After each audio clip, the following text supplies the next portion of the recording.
je vais prendre un exemple qui nous est arrivé il y a de ça quelques temps maintenant chez un de nos clients. Et pour bien comprendre ce qu'on a pu faire avec ce client, je pense qu'il est important que je vous replace un peu dans le cadre de ce que ce client a vécu avec ses propres clients lui-même. Donc notre client était une boîte de communication qui avait pour gros client de leur côté un tout gros employeur belge qui était devenu un client historique. Et au départ de cette relation commerciale qui s'est nouée entre ce gros employeur et notre client, il y a d'abord eu des appels d'offres.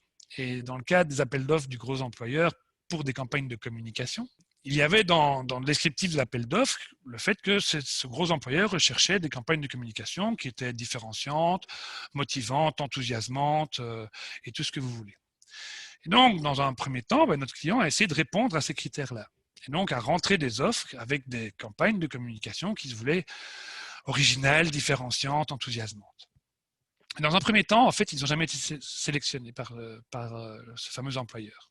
Ils se sont en fait rendus compte que ce gros employeur allait chaque fois chercher des prestataires qui déployaient des campagnes de communication en réalité très basiques.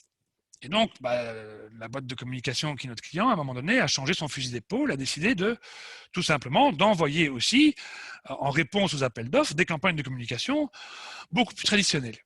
Et là, comme par magie, le client a commencé à leur faire confiance. Et donc, ça fait plusieurs années qu'il travaille avec ce client.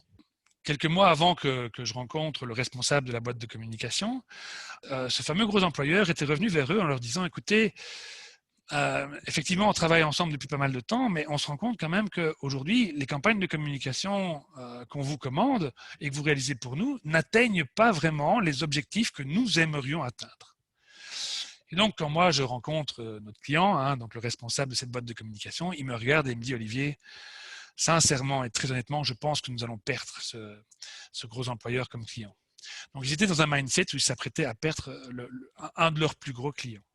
Et donc, je lui propose de s'asseoir à table et je lui propose de décortiquer quelque part la problématique sur base de l'ingéniosité. Et donc, la première chose qu'on va faire, c'est on va décortiquer les différents enjeux. Donc, la première chose qui apparaît, c'est que dans la commande qui a été réalisée par le gros employeur, l'objectif de la campagne de communication, c'est de supporter toute une série de pratiques qui vont être développées en interne pour augmenter l'adhésion et l'engagement des équipes. Alors, je regarde et je lui dis, écoute, nous, quand on réfléchit ça en termes d'ingéniosité, on a effectivement une famille d'ingéniosité qui fait particulièrement bien le job par rapport à ce que tu me demandes, à savoir une ingéniosité qui vise à fédérer des gens autour d'un objectif commun. Et puis, cahier des charges demande des campagnes originales comme d'habitude. Je dis, là aussi, on a une deuxième ingéniosité que l'on peut mobiliser chez nous dans notre nomenclature, qui est cette capacité d'émettre des idées nouvelles, enthousiasmantes et ce genre de choses. Donc, on a déjà deux ingéniosités que l'on va pouvoir mobiliser pour essayer de répondre à ton enjeu, à savoir garder ton client. Et puis, parce que tu sais que au final, le client il sera quand même intéressé par des choses qui sont dans du convenu, fondamentalement, je pense que chez nous, on doit absolument essayer de mobiliser soit cette ingéniosité-ci, soit celle-là. Donc, il faut qu'on se mette à la recherche dans ton équipe de 3 grandes ingéniosités au minimum. Alors, la première ingéniosité, en fait, on va la trouver dans l'équipe de cette boîte de communication, non pas dans l'équipe créa, mais dans l'équipe des ressources humaines. Et donc, dans l'équipe des ressources humaines, on va avoir une personne qui, effectivement, naturellement, fédère des gens autour d'un objectif. Et on va lui demander de prendre le leadership sur la première partie du projet, sur la création de la campagne de communication. Donc, si vous utilisez, par exemple, des méthodologies comme Agile ou Scrum, c'est ce qu'on appelle aussi le Product Owner, à savoir le responsable du produit fini. Donc, on a trouvé la première personne qu'il nous fallait. Puis, on va se mettre en recherche de la deuxième personne qui génère des idées originales, sympathiques, enthousiasmantes et tout ça. Et là, ça n'a pas été très compliqué dans une équipe de créa, dans une boîte de communication. On a trouvé effectivement quelqu'un qui non seulement avait cette ingéniosité-là, mais qui en plus, effectivement, pouvait prendre la responsabilité du métier, à savoir créer la campagne de communication.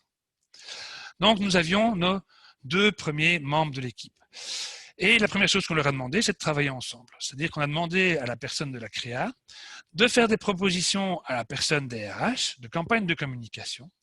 Et la personne des RH, à un moment donné, pu valider si effectivement cette campagne de communication, de son point de vue, générait vraiment de l'adhésion et de l'engagement en tant que tel. Une fois qu'ils ont eu terminé de travailler ensemble, en fait, on a été chercher la troisième ingéniosité, à savoir une ingéniosité qui traque les erreurs, qui cherche des choses standardisables et ce genre de choses. Et là, pour être franc, on ne l'a pas non plus trouvé dans l'équipe créa, on l'a trouvé, alors c'est un peu caricatural, mais on l'a trouvé dans l'équipe de la gestion financière et comptable de l'entreprise.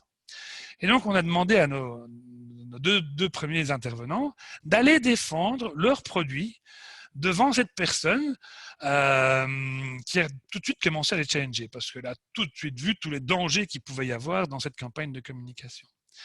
Et donc, on a eu ici, de la part de ces deux personnes, un effort considérable de justification de pourquoi est-ce que c'était la bonne idée de campagne de communication. Et ce n'est que quand le responsable financier de la boîte, finalement, a compris que c'était effectivement la meilleure campagne de communication que le travail s'est arrêté. Alors, une fois que le travail a été finalisé, il restait d'aller le vendre au client.